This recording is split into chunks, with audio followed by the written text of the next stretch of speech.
अनमोल वचन अखिल भारतीय संत मत सत्संग के संस्थापक और गृहस्थ में आनंद योग के जनक परम संत महात्मा परम पूज्य श्री यशपाल जी महाराज अर्थात परम पूज्य भाई साहब जी द्वारा प्रतिपादित इन अनमोल वचनों का पालन करना अति आवश्यक है।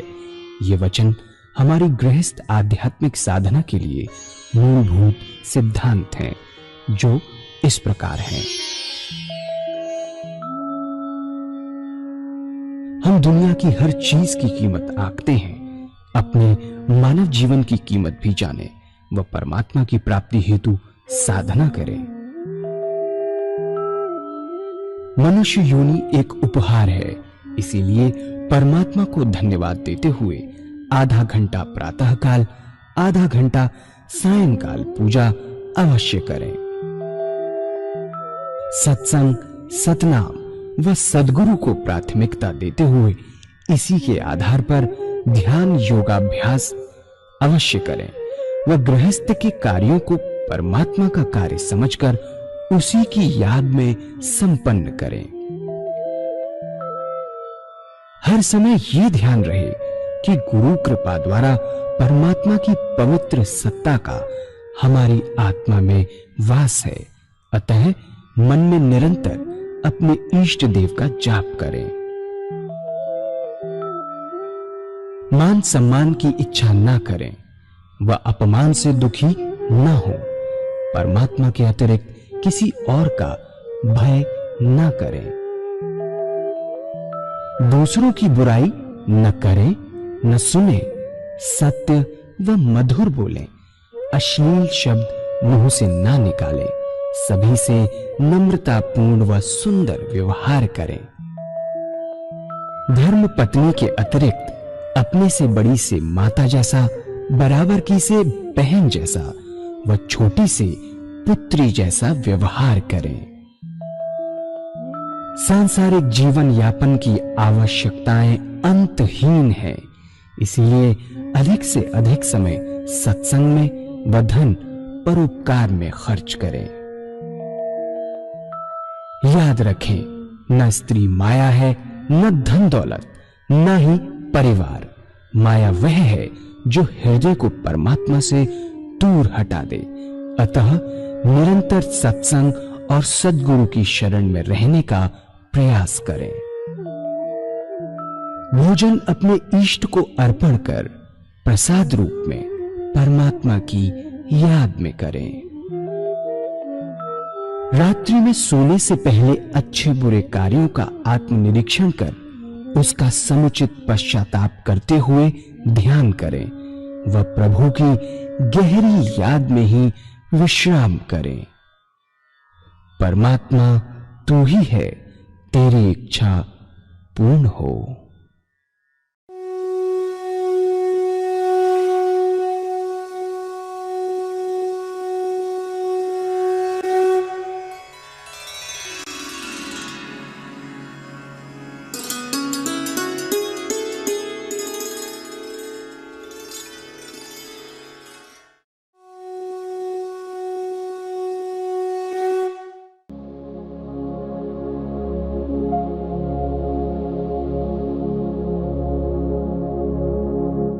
जय सद्गुरुदेव जय पद शरणं श्री यशरूप चरणों शरणं। जय सद्गुरुदेव जय पद शरणं श्री यशरूप चरणों शरणं। उनके जमाने की बहुत सारी घटनाएं थी। एक घटना और मैं आपके सामने रखूंगा। उस जमाने में फतेहपुर में थे, रात को अक्सर देर से सोते, बदन उनका दुखा करता, बदन में दर्द हुआ करता था। खास का सत्संगी भाई थे, उनसे ही बदन छुआते, सबसे नहीं। ऐसे लोग पैर हाथ दबाते, सर गरम रहता, हल्के हल्के हाथों से, उंगलियों से सिर में तेल लगाते, बहुत मुलायम हाथों से रात के 2 बजे सोते, सुबह 5 बजे या 6 बजे उठ जाते, ज्यादा ऐसा 3-4 घंटे सोते। एक बार क्या हुआ कि रात को बैठे हुए थे, ध्यान में। 1 या 2 बजे रात का समय रहा होगा। बाबू शिव प्रताप नारायण एडवोकेट, बहुत ही डिवोटेड ढालू भक्त, सच्ची सेवा करने वाले, वही बैठे थे। बैठे बैठे आपका शरीर एक तरफ लुढ़क गया। उठाया, डॉक्टर को बुलाया। डॉक्टर की हार्ट फेल हो गया, इनके दिल की धड़कन नहीं। पूजनीय माता जी ने कहा कि ऐसा हो ही नहीं सकता, गलत है। आपकी आज्ञा से फौरन अंगीठी जलाई गई। हाथ पैर तेजी से गर्म करना शुरू किया गया। परम पूज्य माता जी ने कहा, जितने हमारे बुजुर्ग हुए आज तक सब कह कर गए, ये कैसे हो सकता है कि ये बिना कहे चले जाएं? कम से कम कोई इशारा करते जाने का, कोई इशारा नहीं, विश्वास नहीं। सिकाई की गई। थोड़ी देर बाद हृदय की धड़कन शुरू हो गई। जब डॉक्टर को पता चला कि वो तो जिंदा हो गए, बड़ी शर्म करते हुए आए और जानते थे कि सूफी हैं। बड़ी हलचल शहर में मच गई। लोग मालाएं और फूल लेकर आने लगे। उसके बाद उनको लो ब्लड प्रेशर हो गया। उन्होंने अपने डिपार्टमेंट में दरखास्त दी कि उनका ट्रांसफर यहाँ से कर दिया जाए। इस अर्जी पर उनका ट्रांसफर एटा हुआ और उस जमाने में एटा में रेलगाड़ी नहीं थी। सारा सामान ट्रक में लद गया। तब बाहर निकले। इतने ख्याति से अपने आप को बचाते थे, किसी किस्म की ख्याति नहीं चाहते थे, इतना अपने आप को छिपाते थे। दिसंबर 54 में जबलपुर आए और फरमाया कि हम सत्संग के लिए नहीं आए, आराम करने के लिए आए हैं। किसी ने किसी को खबर नहीं की, लेकिन जितने सत्संगी भाई थे उन्हें किसी प्रकार से खबर लग गई कि महाराज जी आए हैं। लोग इकट्ठा हो गए। जबलपुर में गुरु माता जी की बड़ी बहन रहा करती थी। उनके यहाँ ठहर कर परम पूज्य गुरुदेव जी के यहाँ ठहरे। उन्होंने बड़ी शिकायत की, बोली कि हम यहाँ मौजूद थी, यहाँ क्यों ठहरे? बोले कि ये हमारा लड़का है इसलिए यहाँ ठहरे हैं। बहुत प्यार से उन्होंने कहा। वे कहने लगी कि हम आपसे पूजा लेना चाहती थी पर अभी नहीं लूंगी, क्योंकि अभी हमें अपनी लड़की की शादी करनी है, उसके बाद लेंगे। महाराज जी बोले कि अगर हमसे लेनी है तो अभी ले लो, उसके बाद फिर ये ना कहना कि हमें पूजा नहीं मिली, लेना है तो अभी ले लो। इस किस्म की बातें हुई। एक सत्संगी भाई के यहाँ खाना खाने गए। कहने लगे कि पता नहीं अगला भंडारा शायद आप खुद करेंगे। ऐसे थोड़े थोड़े हिंट्स देने शुरू कर दिए थे। मुझे याद है कि महाराज जी जब जबलपुर पहुंचे तो हमारे गुरुदेव को शौक लगा कि मैं गीता पढ़ूं, और आपने गोरखपुर से एक गीता की प्रति मंगवाई और पढ़ना शुरू करने वाला ही था कि महाराज जी पधार गए। वह पुस्तक वही तखत पर रखी हुई थी। आपने देख लिया और बोले, भाई ये किसकी किताब है, क्या आप पढ़ते हैं? अभी पढ़ी तो नहीं। महाराज जी का इरादा पढ़ने का जरूर है। आपने फरमाया, अरे मियां, अभी इन किताबों में क्या रखा है? अभी तो एक किताब क्या पढ़ोगे, ये तो तुम्हारी समझ में आएगी नहीं, इसकी असलियत अभी समझ में नहीं आएगी, आप अपना समय बर्बाद करोगे। पहले जिंदा किताबें पढ़ लो, ये किताबें जब वक्त आएगा तो पढ़ना। किताबें बंद करके रख दी। अब जब दोबारा 54 में आए तो अपने साथ एक किताब लेते आए। उस किताब का शीर्षक था गीता और कुरान। गीता कुरान, उसमें कंपैरिजन था कि गीता और कुरान में कोई अंतर नहीं, एक ही चीज है। उसके बाद इशारा किया बहुत सुंदर कि भाई संत जो है वह इन सब के ऊपर है, ये एक ही रिश्ता जानते हैं आत्मा परमात्मा का, दूसरा रिश्ता नहीं जानते। फिर कहा कि हाँ अब किताब पढ़ो, अब किताब पढ़ा करो, फायदा होगा। उसी वक्त ये इशारा किया कि अष्टवक्र गीता मिले तो जरूर पढ़ना, ये वही ज्ञान है जो हमारे पास है। अष्टवक्र गीता के अंदर जो ज्ञान है वो हमारे पास है, ये भी इशारा किया।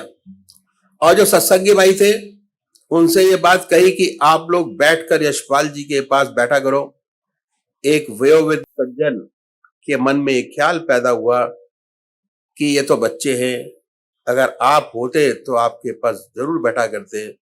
उन्होंने हृदय की बात समझी और कहा कि ऐसी बात नहीं, आप इन्हें लड़का ना समझिए। हाँ, इस बेचारे को अपनी तो कुछ खबर ही नहीं, छिपे छिपे इसे क्या मिला, इसे क्या खबर। फिर आपने फरमाया कि ईशा अल्लाह जिससे इसका पल्ला भिड़ जाएगा, तर जाएगा, और जो इसके संपर्क में आ जाएगा वह संत, परम संत, आले आलिया बन जाएगा। खुल्लम खुल्ला ये बात सत्संगी भाइयों के मत कही। जबलपुर से लखनऊ वापस आए, वहां से आप दिल्ली गए, दिल्ली से आप बंबई गए, वहां अकेले गए। अकेले कभी नहीं जानते थे, हमेशा माता जी साथ जाती थी। इतना लंबा सफर उन्होंने अकेले किया। दिल्ली से बंबई गए, बंबई में मैरिन ड्राइव सेठ बालकिशन जी के यहां जाके ठहरे। पहले इनका इरादा श्री प्रेमचंद मित्तल जी के यहां ठहरने का था। बंबई का सत्संग वहां हुआ करता था, 2-4 भाई आया करते थे। उन्होंने मित्तल साहब को चिट्ठी लिखी कि मैं आपके यहाँ ठहरूंगा, लेकिन सेठ बालकिशन जी की चिट्ठी आई है कि महाराज हमारे यहाँ ठहर जाएं, बड़ी कृपा होगी। उन्होंने कहा कि भाई अगर मित्तल साहब एग्री कर जाएं तो ठीक है। मित्तल साहब मान गए। सोचा मैरिन ड्राइव अच्छी जगह है, वहां ठहरेंगे तो आराम मिलेगा, लोगों को फायदा होगा। तो सेठ बालकिशन जी किया ठहरे। कुछ थोड़ा सा दर्द उनकी कमर में था, सिकाई कराई गई, हल्का सा भोजन किया और समुद्र को बहुत गौर से देखा। दूर तक मैरिन ड्राइव से समुद्र नजर आता है, उसकी वास्टनेस को गौर से देखा। उसके बाद शाम का सत्संग हुआ, बहुत से सत्संगी भाई लोग पधारे और शाम को सत्संग हुआ। वह सत्संग बड़ा विशेष सत्संग था। सत्संग में उन्होंने भगवान राम की कथा छेड़ी और वह प्रसंग लिया कि रावण मृत्यु शैया पे पड़ा है, उसके हृदय में बहुत भारी पश्चाताप है, पश्चाताप हो रहा है कि तूने बहुत बुरा किया, भगवान राम से दुश्मनी की, अपना सारा कुल नष्ट हो गया इत्यादि। भगवान राम ने उस वक्त लक्ष्मण जी को बुलाया और कहा कि जाओ, रावण बड़ा राजनीतिज्ञ है, उसे राजनीति सीख के आओ। लक्ष्मण जी सोचने लगे कि इनसे बड़ा कौन राजनीति कर सकता है, मुझे क्या शिक्षा देगा। मैं तो राम जी की शक्ति का स्वरूप हूं, मुझे झुका रहे हैं, लेकिन ये जाने इसका राज। आज्ञा तो आज्ञा है। चले और आगे जाकर चरणों में खड़े हो गए। जब खड़े हो गए तो रावण ने देखा, देखकर बड़ा हर्षित हुआ। ओ, मैंने सच्चे हृदय से याद किया और उन्होंने अपनी शक्ति को झुका दिया। राजनीति तो वे क्या दे पाएगा। आंखों में आंसू झलक आए, गदगद हो गया और गदगद होकर प्रभु की याद में शरीर छोड़ दिया और परम पद को प्राप्त किया। इसके बाद कहने लगे कि देखो, आजकल का जो जमाना है बड़ा कमजोर जमाना है, कलयुग है, सतयुग था, हमारे अंदर शक्ति थी, बड़ी सुविधाएं अवेलेबल थी, हजारों वर्ष लोग तपस्या करते थे। द्वापर आया, तपस्या का समय घट गया, त्रेता में और छोटा हो गया, अब कलयुग है। अब तो तपस्या बनती ही नहीं, कोई साधन उपलब्ध नहीं, न शक्ति है, न ब्रह्मचर्य है, न समय है किसी के पास, कुछ भी उपलब्ध नहीं। क्या है? तो कहने लगे देखो भाई, जो परमात्मा है वो सबसे बड़ी हमारी माँ है, हम उसके अंश हैं। देखो, जो हमारी रियल मदर है हम उसके अंश हैं। तो माँ को अंश से बड़ा प्यार होता है। अब दुनियावी तरीके से समझाते हैं। एक माँ है, उसके 4 पुत्र हैं, एक सीएस डिप्टी कलेक्टर है। माँ उसकी तरफ से हमेशा बेफिक्र रहती है कि मजे में है, आनंद कर रहा है। दूसरा पीसीएस है, वह भी मौज कर रहा है, कोठी में रहता है, बहुत सारे नौकर चाकर लगे हैं, बड़ी मस्ती है। माँ उसकी तरफ से ये बेफिक्र है। तीसरा अकाउंट ऑफिसर है, चलो भाई थोड़ा कम है पर खाता पीता है, घर मिला हुआ है, वो भी आराम से है, उसकी देखभाल की जरूरत नहीं, उसकी तरफ से माँ बेफिक्र है। चौथा पुत्र है, वह रोगी है, उसकी देखभाल माँ स्वयं करती है। काम करती है तो उसकी निगाह उस बीमार पुत्र की तरफ भी रहती है। जहां इस बच्चे ने चीखी, माँ भागी, सब काम छोड़कर और गोद में उठा लिया। तो भाई हम तो कलयुगी रुग्ण बच्चे हैं, जरा सी चीख तो भगवान दौड़कर अपनी गोद में उठा लेगा। आजकल सबसे अच्छा तरीका परमात्मा को पाने का यही है कि पश्चाताप करो, अपने दुष्कर्मों पर सत्संग अटेंड करो, परमात्मा के सामने रो और गिड़गिड़ाओ, वे आपकी आत्मा को ऊंचा उठा देगा, बराबर आपकी आत्मा को ऊंचा उठाता चला जाएगा। इस जमाने के लिए यही तरीका है भगवान को पाने का। उसके बाद आप जल्लाल में आ गए और कहने लगे कि परमात्मा इसे ना तारेगा। ऐसे कहने के बाद बड़ा भारी जलाल पैदा हुआ, रोशनी पैदा हुई और सबने उनके शरीर से एक बीम ऑफ लाइट निकलती दिखाई दी।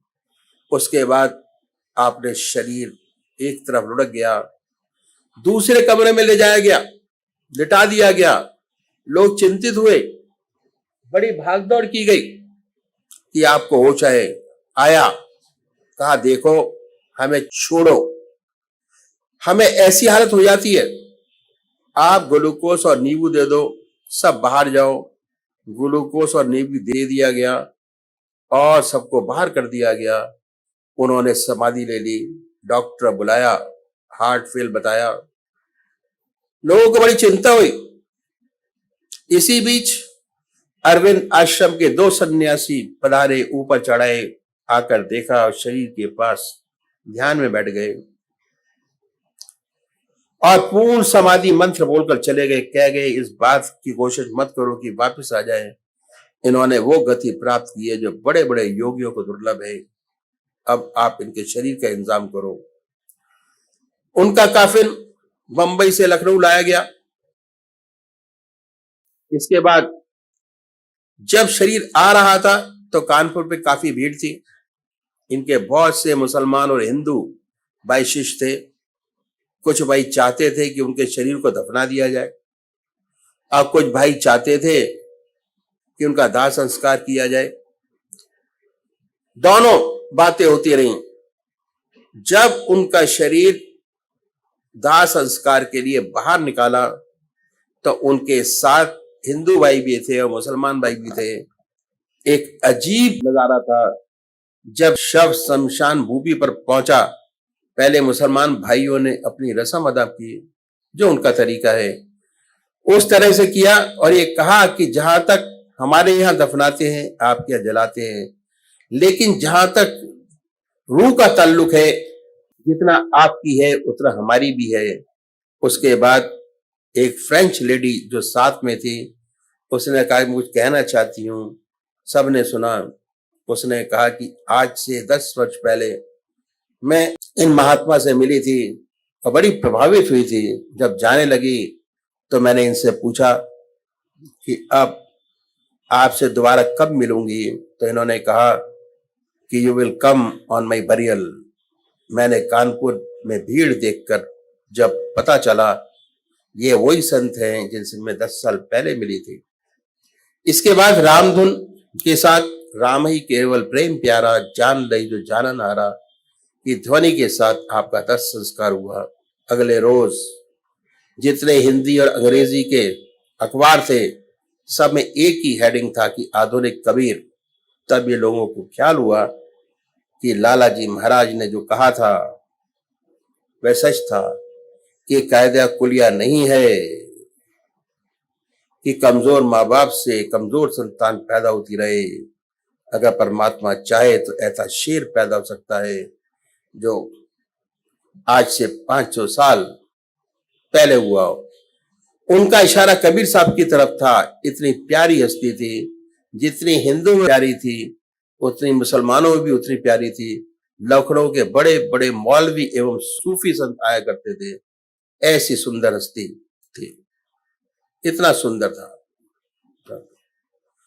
लाला जी महाराज की वाणी सच निकली। आज उनके फैज से फैजियाब हो रहे हैं। उनका लगाया पौधा आज बढ़ रहा है, तरक्की कर रहा है। बड़े अच्छे अच्छे साधक हो रहे हैं, तैयार हो रहे हैं। बड़े अच्छे अच्छे जो अपना सत्संग है सब आंतरिक है, दिखावे का नहीं। जहां पर भी सत्संग होता है बड़ा आनंद आता है, अंदरूनी है, शांति मिलती है, चित्त एकाग्र होता है, आनंद मिलता है। भारत में जहां जहां हमारे सेंटर हैं सब जगह इसकी अनुभूति होती है। ये सब उनकी कृपा है। जो आज नजारा देख रहे हैं, परमात्मा से प्रार्थना है कि हे प्रभु उन सब के बुजुर्गों के दिखाए बताए मार्ग पर उनके पद चिन्हों पे चलते रहें, लकीर के फकीर बने रहें, इधर उधर ना जाएं। यही परमात्मा से प्रार्थना है। परमात्मा तू ही है, तेरी इच्छा पूर्ण।